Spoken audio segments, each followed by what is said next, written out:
Hi friends, இன்றைக்கி ஒரு sweet recipe தான் பார்க்க போகிறோம். நம்ம வீட்டுக்கு சடனாக கெஸ்ட் வந்துட்டாங்கன்னா இந்த ரெசிபியை நீங்கள் ஒரு 10லேருந்து 15 நிமிஷத்துக்குள்ளே செஞ்சு முடிச்சிடலாம்.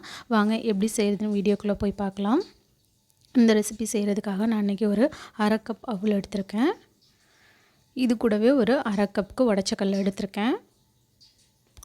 இப்போ இதை நம்ம ட்ரையாக ரோஸ்ட் பண்ணிக்கலாம். லைட்டாக நீங்கள் அந்த சூடு வர்ற அளவுக்கு வறுத்தா போதும், ரொம்ப நேரம் வறுக்கணும்னு அவசியம் இல்லை. இப்போ எனக்கு ஓரளவுக்கு இது வறுபட்டுருச்சு. இது ஒரு ஓரமாக ஆற வச்சிடுறேன். இப்போது இது நல்லா ஆறினதுக்கப்புறம் இது ஒரு மிக்ஸி ஜாருக்கு சேர்த்து நல்ல ஒரு ஃபைன் பவுடராக அரைச்சி எடுத்துக்கோங்க. திப்பியெல்லாம் இருக்கக்கூடாது, அந்தளவுக்கு இல்லாமல் நல்ல ஒரு ஃபைன் பவுடராக அரைச்சி எடுத்துக்கோங்க. இப்போது அதே பேன்லேயே நான் ஒரு 2 டேபிள் ஸ்பூனுக்கு ஒயிட் சுகர் எடுத்திருக்கேன்.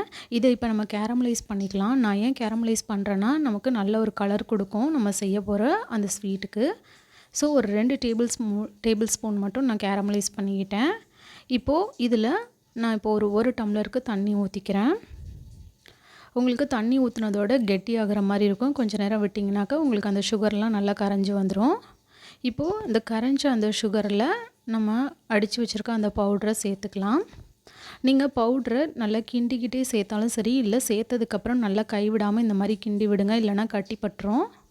இப்போது மீதம் இருக்க சுகரெல்லாம் சேர்த்துக்கலாம். ஆல்ரெடி நான் 2 டேபிள் ஸ்பூன் சுகர் சேர்த்துட்டேன். இப்போது ஒரு அரை கப்புக்கு நான் ஒயிட் சுகர் சேர்த்துருக்கேன்.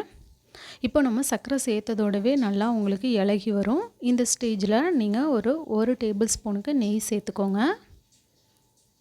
இந்த மாதிரி நம்ம நெய் சேர்த்து கிண்ட உங்களுக்கு ஒரு ஹல்வா கன்சிஸ்டன்சி வரும். அந்த பேனில் ஒட்டாமல் நல்லா திரண்டு வரும். இந்த மாதிரி நம்ம ஊற்றின நெய்யெல்லாம் நல்லா பிரிஞ்சு ஓரத்தில் வரும். எனக்கு ஒரு 3 டேபிள் ஸ்பூன் வரைக்கும் நெய் தேவைப்பட்டுச்சு. இப்போது எனக்கு ஓரத்தில் எண்ணெயெல்லாம் நல்லா பிரிஞ்சு வந்துருச்சு, ஊற்றின நெய்யெல்லாம். இப்போ இதில் வாசனைக்காக நான் கொஞ்சமாக ஏலக்காய் தூள் போட்டுக்கிறேன். நீங்கள் நட்ஸ் வேணாலும் போட்டுக்கோங்க. பட் நம்ம சட்டுன்னு ஒரு 10லேருந்து 15 நிமிஷத்துக்குள்ளே இந்த ரெசிபியை செஞ்சு முடிச்சிடலாம். ரொம்பவே நல்லாயிருக்கும். கிட்டத்தட்ட நம்ம ஹல்வா சாப்பிட்ற கன்சிஸ்டன்சியில் இருக்கும். அவ்வளோதான், ஒரு சூப்பரான இன்ஸ்டண்ட்டான ஸ்வீட் ரெசிபி ரெடி ஆகிடுச்சு. நீங்களும் ட்ரை பண்ணி பாருங்கள். ட்ரை பண்ணி பார்த்துட்டு உங்களோட கமெண்ட்ஸை சொல்லுங்கள். தேங்க்ஸ் ஃபார் வாட்சிங். DD shine recipes and tips சேனலை லைக் பண்ணுங்கள், ஷேர் பண்ணுங்கள், சப்ஸ்கிரைப் பண்ணுங்கள். உங்களுக்கு இந்த ரெசிபி பிடிச்சிருந்துச்சுன்னா உங்கள் ஃப்ரெண்ட்ஸ் அண்ட் ஃபேமிலிஸ் கூட ஷேர் பண்ணுங்கள். இதே மாதிரியான டிஃப்ரெண்ட்டான ஸ்வீட் ரெசிபீஸ் நிறையவே சேனலில் அப்லோட் பண்ணியிருக்கேன். எல்லா வீடியோஸையும் பாருங்கள். பாய். நாளைக்கு திரும்பவும் ஒரு டிஃப்ரெண்ட்டான ஸ்வீட் ரெசிபியோடு உங்களை பார்க்குறேன்.